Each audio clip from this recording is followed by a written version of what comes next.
Good morning, everyone. It is so good to be with you today. Welcome to the First Unitarian Universalist Church of Nashville. My name is Danielle Garrett. My pronouns are she and her, and I'm serving as your student minister this year. Whoever you are and whatever road has led you here, we are glad you are with us this morning. Know that you are welcome here. We're so glad you've come to worship with us. As Unitarian Universalists who do not share a common creed, but rather we covenant together to affirm our interdependence, celebrate our differences, and promote justice. On Sunday mornings, we bring our whole selves, our many names for the divine, and our diverse spiritual paths, and join together in worship.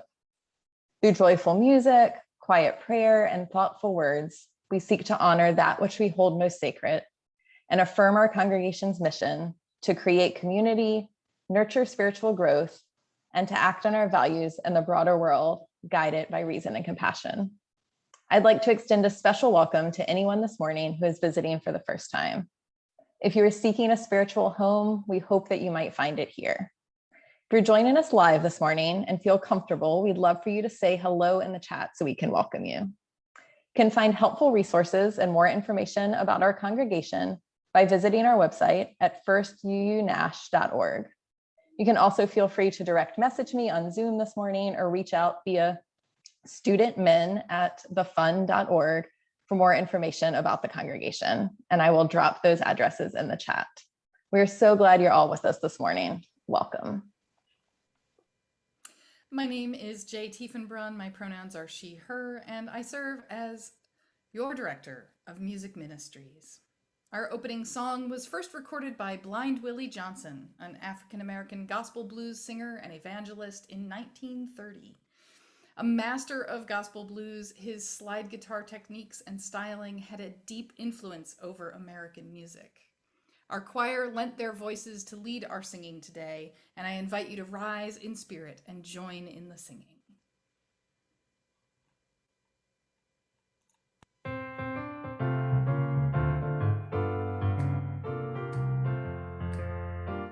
Come and go with me. Come and go with me to that land. Come and go with me to that land. Come and go with me to that land where I'm bound. Come and go with me to that land. Come and go with me to that land. Come and go with me to that land where I'm bound. There'll be freedom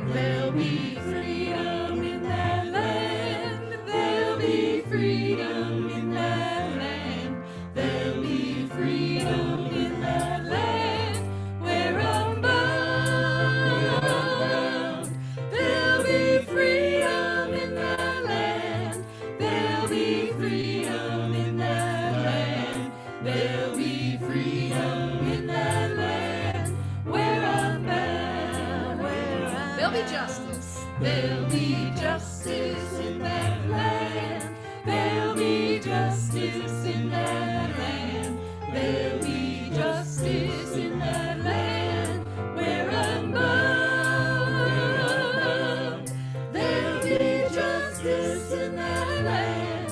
There'll be justice in that land. There'll be justice in that land. Where I'm bound. Where I'm bound. They'll be singing. They'll be singing in that land. They'll be singing in that land.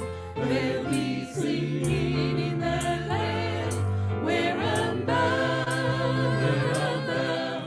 They'll be singing in that land. They'll be singing in that land. They'll be singing in that land. Where I'm bound. Where I'm bound.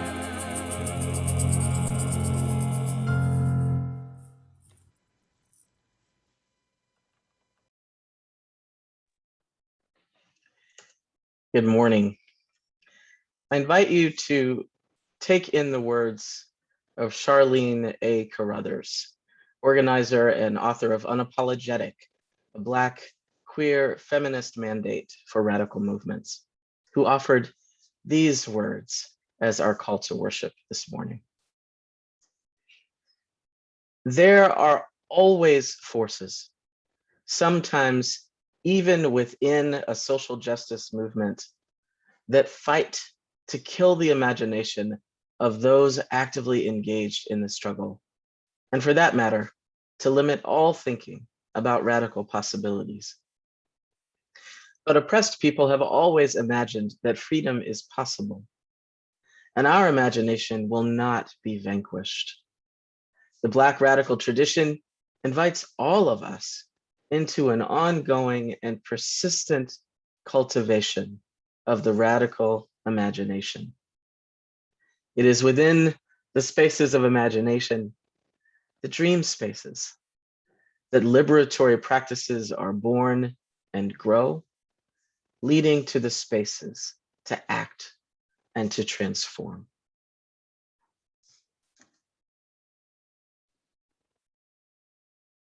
The words for our chalice lighting this morning are titled The Sculptor, and they were written by Nikki Grimes. No accident of birth or race or place determines the scope of dreams or hope I have a right to. I inventory my head and my heart, weigh and measure what talents I might use to make my own tomorrow. It all depends on the gift, on the grit at my disposal.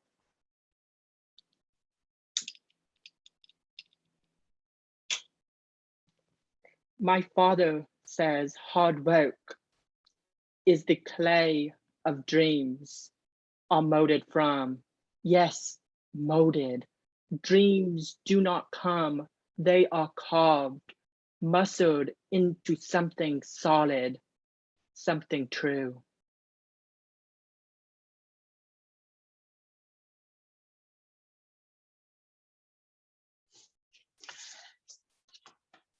Thank you for chalice lighting, Rodney. I appreciate that. Our time for all ages this morning is a story written by Kobe Yamada called What Do You Do with a Chance? So I'm going to share this book with you this morning and also share the imagery in it because it is really lovely. So again, What Do You Do with a Chance? Written by Kobe Yamada and illustrated by May Bessam. One day, I got a chance. It just seemed to show up. It acted like it knew me, as if it wanted something. I didn't know why it was there. What do you do with a chance? I wondered.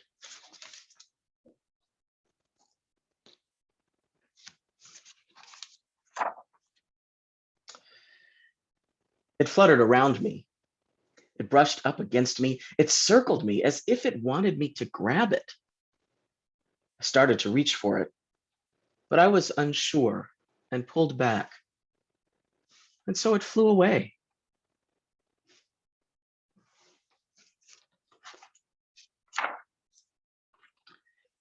I thought about it a lot.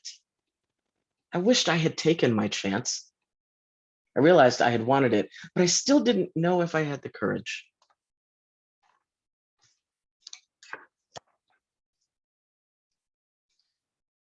When another chance came around, I wasn't so sure, but I decided to try.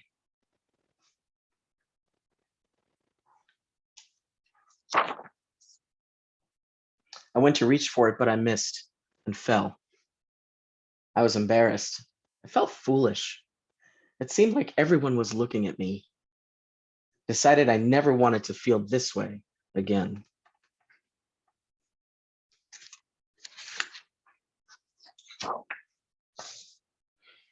So after that, whenever a chance came along, I ignored it.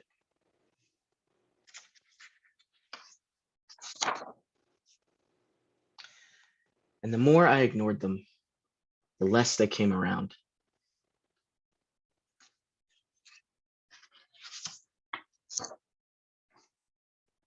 Till one day, I noticed that I hadn't seen a chance in quite a while. It was as if they had all disappeared. I started to worry.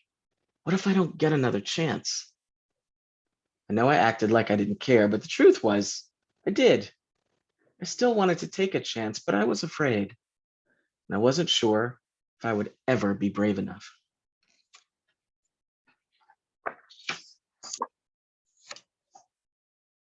Then I thought, maybe I don't have to be brave all the time.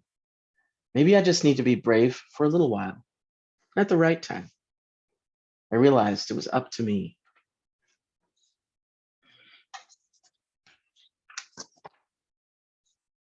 I promised myself that if I ever got another chance, I wasn't going to hold back. If I got another chance, I was going to be ready.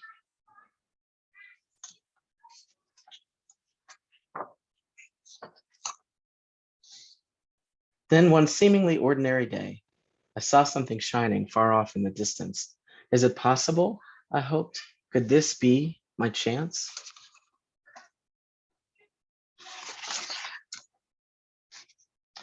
I had to find out. I ran as hard and as fast as I could toward it. I don't know how to explain it, but the second I let go of my fears, I was full of excitement.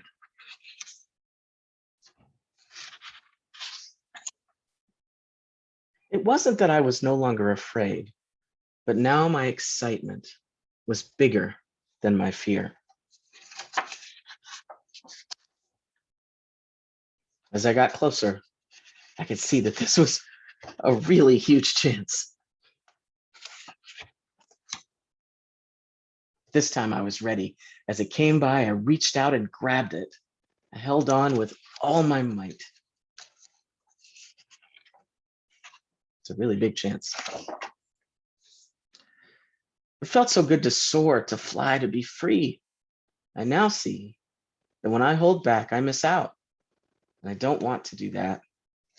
There's just so much I want to see and do and discover.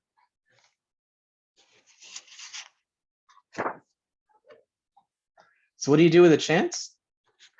You take it, because it just might be the start of something really incredible.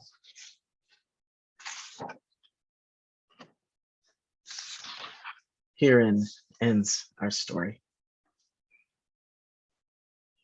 Thank you for that story, Reverend Mykal. You may know that every Sunday's collection we share with an organization whose values outside our walls align with our values. Our shelter plate partner for the month of October is the Oasis Center, a nationally recognized organization on a mission to help young people in Middle Tennessee to live into happy, healthy, and productive adulthood. You can learn more in the worship portal at firstuunash.org, where you can also find a link to our online giving donations. The offering is a sacrament of the Free Church. It is supported by the volunteer generosity of all that join us. As always, your gifts, like your presence among us, will now be gratefully received.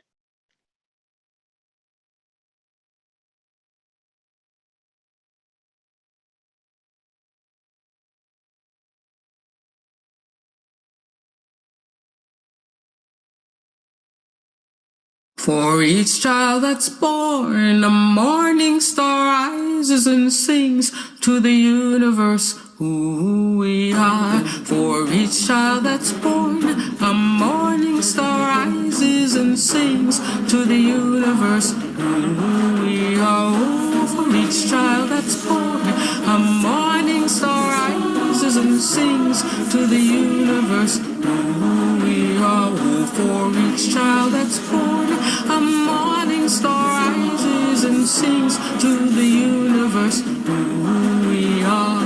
We are our grandmother's prayers, and we are our grandfather's dreamings, and we are the breath of our ancestors. We are the Spirit of God. We are mothers of courage, fathers of time, daughters of dust, and the sons of great visions. We're sisters of mercy, brothers of love, lovers of life, and the builders of nations. We're seekers of truth, keepers of faith, makers of peace, and the wisdom of ages. We are our grandmother's prayers. We are our grandfather's dreamings, and we are the breath of our ancestors. We are the Spirit of God. We are mothers of courage, fathers of time, daughters of dust, and the sons of great visions. We're sisters of mercy, brothers of love, lovers of life, and the builders of nations. We're seekers of truth and keepers of faith. We are makers of peace and the wisdom of ages. We are our grandmother's prayers. We are our grandfather's dreamings, and we are the breath of our ancestors. We are the Spirit of God. We are our grandmother's prayers, and we are our grandfather's dreamings. We are the breath of our ancestors. We are the Spirit of God. For each child that's born, a morning star rises and sings to the universe who we are. For each child that's born, a morning star rises and sings to the universe who we are. We are one.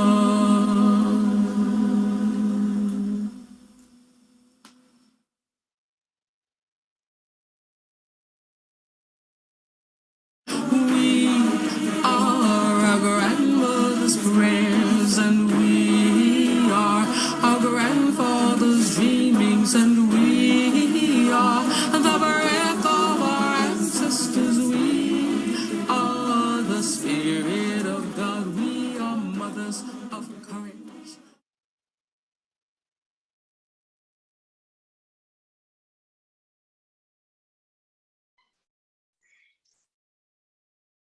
I invite you to join me now in the spirit of prayer.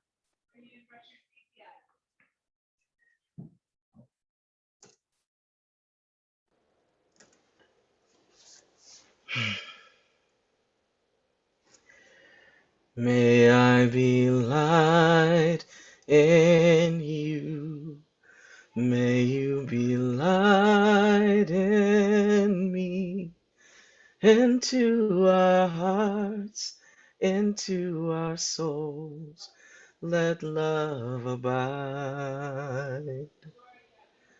May I be love in you. May you be love in me, into this place, out to the world for all time. Spirit of life, sources of all that ever was and can be. We are guided by all that is sacred within our own hearts and minds to pray this prayer and to live this prayer. We offer up this simple and profound hope that we may be light, give light, and receive light in all the places we call home, and in this sacred space that reaches across miles and experiences. That we may be love, give love, and receive love out in the world. May we never forget this, the impact and power of our voices. May we never lose sight of the songs in our hearts.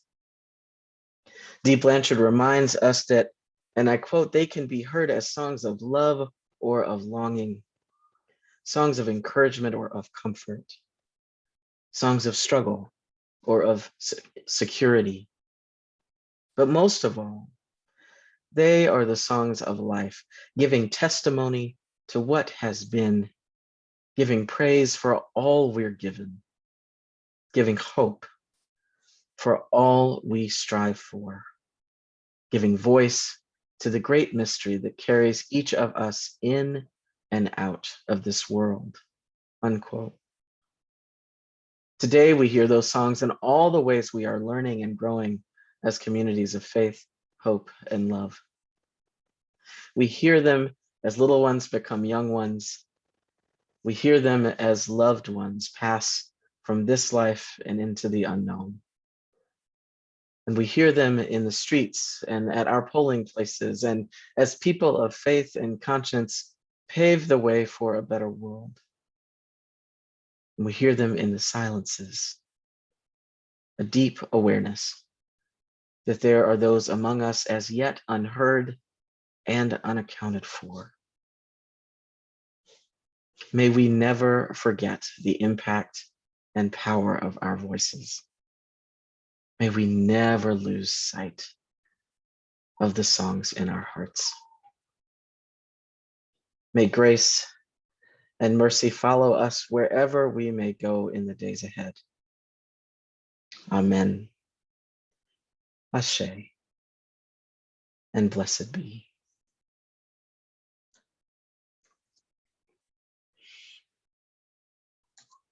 Well, good morning, good morning. It is a great joy to be among you, to see all of you here. This is a blessed Sunday, as it is the day before National Coming Out Day, and it is the day before Indigenous Peoples Day. And so we gather in this place deeply aware of all that is upon us in this life and in this world, grateful for how we are able to show up in all of the ways we are able to in this time.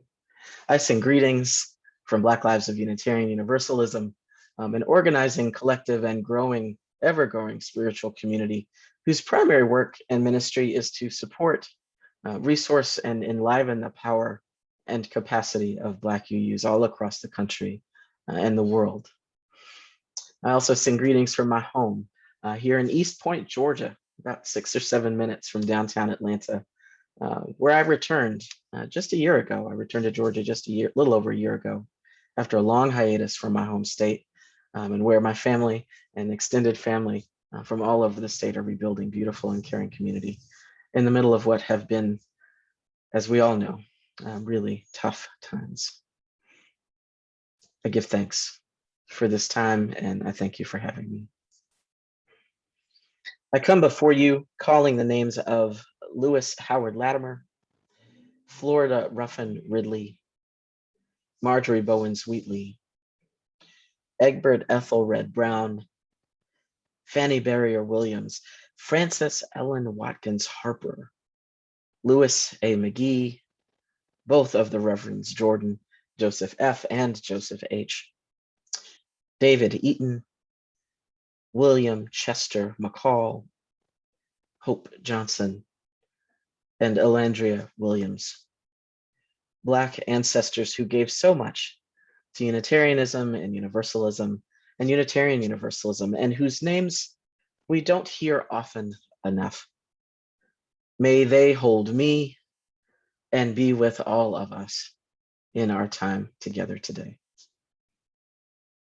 In my discernment about being with you, I was reminded of someone named Marva Dolores Collins. I wonder if anyone is familiar with Miss Collins. She was an educator born in the South who made her way to Chicago, where she was a substitute teacher for about 14 years. Noticing the low levels of learning that some students were experiencing in particular areas, Ms. Collins took $5,000, a large sum of money in 1975, from her own teacher's retirement fund and started a private school in the top floor of a brownstone in the West Garfield Park neighborhood where she lived. The school she started was called Westside Preparatory School. Now, Westside Prep was educationally and commercially successful for many years. Ms. Collins and her daughter ran the school for more than 30 years until it closed in 2008, I believe. But the school's success is not really the point of this story today. Collins, a Black woman, teacher in Chicago in the mid-1970s, built a low-cost private school specifically for the purpose of teaching low-income Black children whom Collins felt the Chicago public school system had failed. Where others had concluded that the students at Westside Prep were unteachable, Collins was so convinced that these students could thrive that she determined to ensure their flourishing. Now, how many people do you think told Ms. Collins that she could not or should not attempt to open a school? How many banks must have turned her away from any prospect that they'd provide a loan to help her get started? How many colleagues, even family and friends, might have discouraged her? I'm imagining plenty on all accounts, and there are some stories that would back that up. But she did it anyway. She, in her own way, climbed up onto the roof where the crowd was too big and the noise distracting, and made her own way down. And some of you may know that that is a Luke reference in our scriptures. But she did it. She knew what was ahead of her and she did it anyway. Not because it was easiest for her. I'm sure there was an uphill battle in the 1970s. But because she had enough of a relationship with those kids and their families, enough of a relationship with that experience, that she knew it would most benefit them to disrupt the usual course of events and do something different.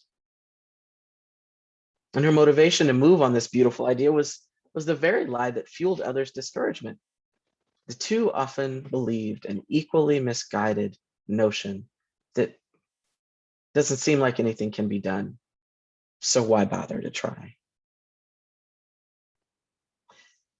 This is a moment in our nation's story, here in the here and now, when, number one, knowledge about the death and mistreatment of Black bodies and Indigenous and other POC bodies at the hands of the state is at an all-time high.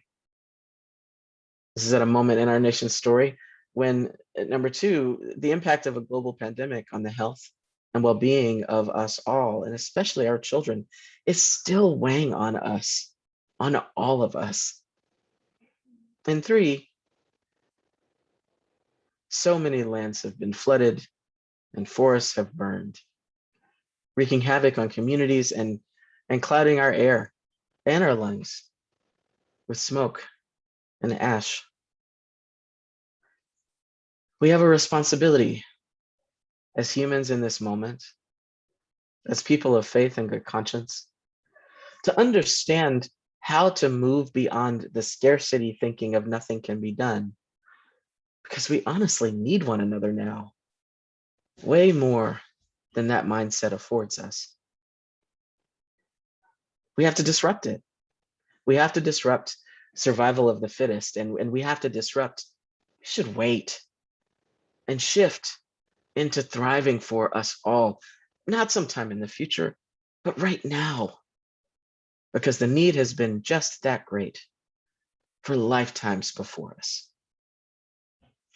Sometimes the only way to know that we can count on one another in the ways it matters most is to show up in the most unusual, most untested, most uncomfortable, and most unwieldy ways. In an ongoing exploration on my part of what that shift really requires, and I've been thinking about this a lot for a long time, the word that has consistently shown up in my spirit is disruption. So I want to invite you in this moment to just say that word to yourself, disruption. Merriam-Webster defines disruption as to break apart or rupture, or to throw into disorder, or to interrupt the normal course of a thing. Now, I'm taking a breath as I say this. We all know what disruption can do and its impact on our day-to-day lives. The pandemic has shifted how we interact with one another, how we can interact with one another, how we may feel safe interacting with one another, how we go to work, where we eat, what feels most important. And so it would be understandable if some of us were recoiling just a bit at the thought of a theology of disruption. Haven't we had enough of that already? And why on earth would we want more of it? But there's a staff writer from Forbes magazine. It's funny. I thought to myself, gosh, I never thought I'd quote someone from Forbes magazine in any sermon ever. But this staff writer named Caroline Howard wrote about disruption in a business context, actually, and offered an explanation that has meaning for us, I believe, as Unitarian Universalists. She writes, disruption takes a left turn by literally uprooting and changing how we think, behave, do business, learn, and grow and go about our day. It produces something new and more efficient and potentially worthwhile. It is at once, she says, destructive and creative. What would it mean for us to take this moment and remind our people, our town, our state, our country, what is possible in the middle of what seems so insurmountable? If we've been paying attention, we have seen how systems all around us have treated poor bodies, Black and brown bodies, queer bodies, trans bodies during this pandemic. What would it mean for us to really show up for ourselves and one another and be in opposition, active opposition to systems and people and relationships that do harm? What would it mean for any one or all of us to say no more, like Miss Collins did back in 1975? It would mean rupturing, sometimes a little bit at a time, and sometimes in great waves, systems and mindsets that are harmful and that operate to ensure we don't have what we all need to simply be our whole human selves. Maybe that rupture happens when congregants of Citywell United Methodist Church in Durham, North Carolina, and community members surround an ICE van, if you can imagine, for 3 hours in an attempt to keep their beloved Samuel from being deported after living in North Carolina for over 2 decades. That actually happened.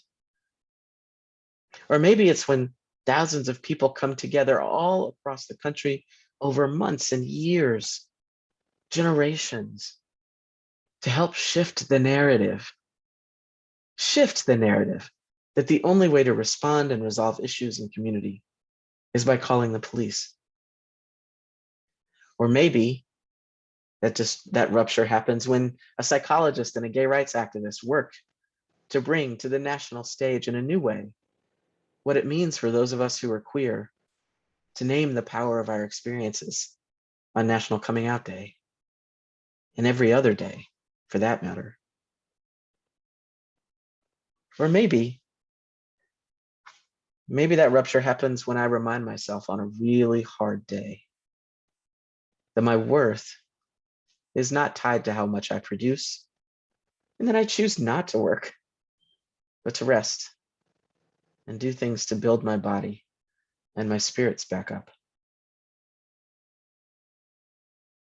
Perhaps it is in the ordinary course of things when you, any one of you, says the thing that you know will unravel everyone around you, knowing that it will not only save your heart and soul, but will serve as a beginning to undoing what has been hurting entire communities or movements for generations.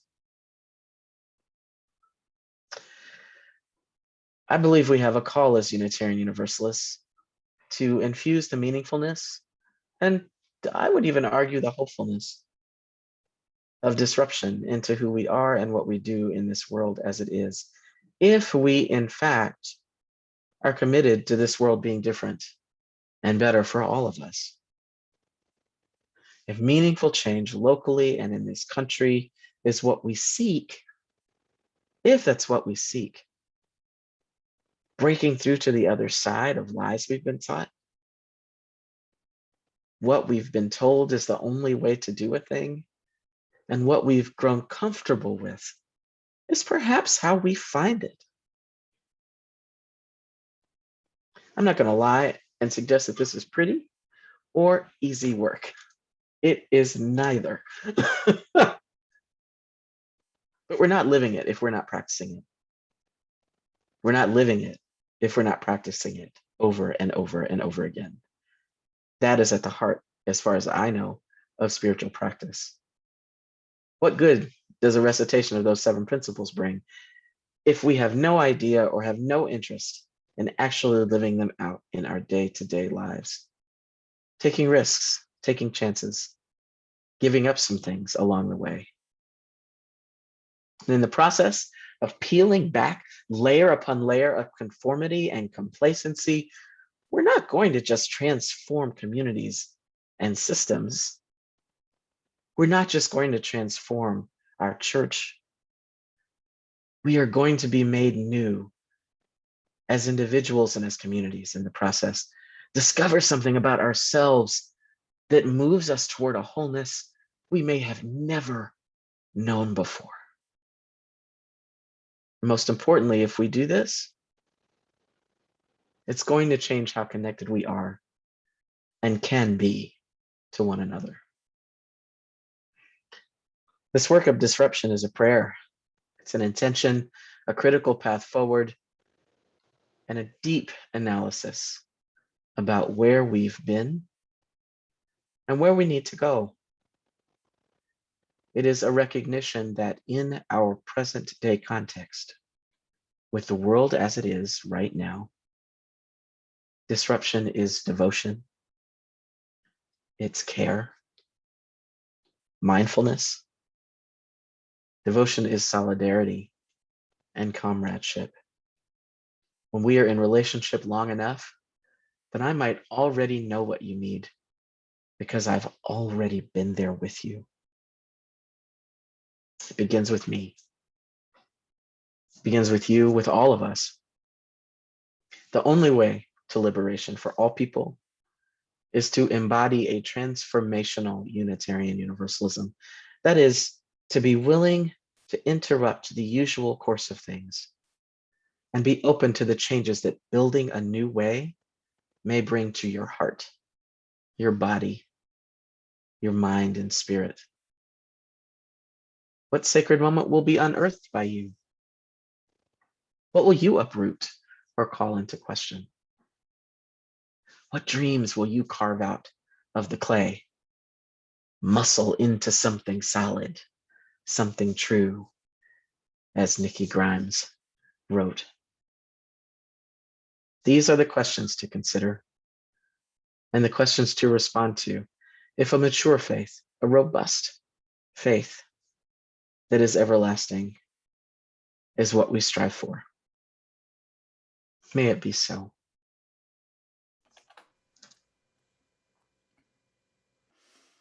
Thank you so much, Reverend Mykal. And thank you for the throw to building a new way. We're going to sing together this song by Martha Sandifer of the tribute band Work of the Weavers.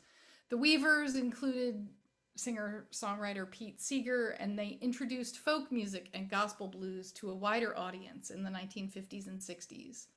I invite you to join me, along with singers from the North Lake UU Choir from Kirkland, Washington, in the singing.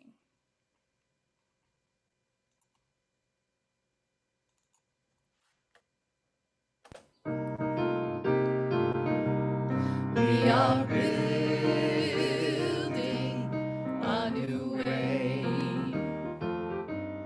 We are building a new way. We are building a new way, feeling stronger every day. We are building a new way. We're working to be free. We are working to be free. We are working to be free. We are working to be free of hate and greed and jealousy. We are working to be free. We can feed our every need. We can feed our every need. We can feed our every need. Start with love, that is the seed. We can feed our every need. Peace and freedom is our cry. Peace and freedom is our cry. Peace and freedom is our cry. Without these, this world will die. Peace and freedom is our cry.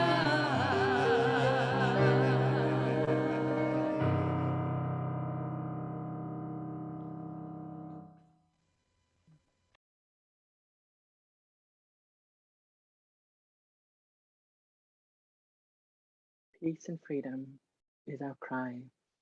We extinguish our chalice this morning, as we do every morning, with the words of Elizabeth Sell Jones. We extinguish this flame, but not the light of truth, the warmth of community, or the fire of commitment. These we carry in our hearts until we are together again.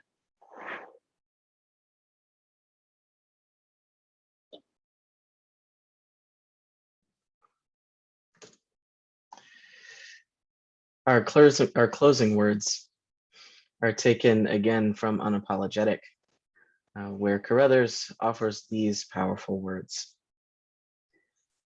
And I quote, "Freedom dreaming is one of the most significant things any human can do," unquote. May our freedom dreaming, our liberation dreaming, come to life in each of us and all of us together in this new season. May it be so. Amen. Ashe, and blessed be.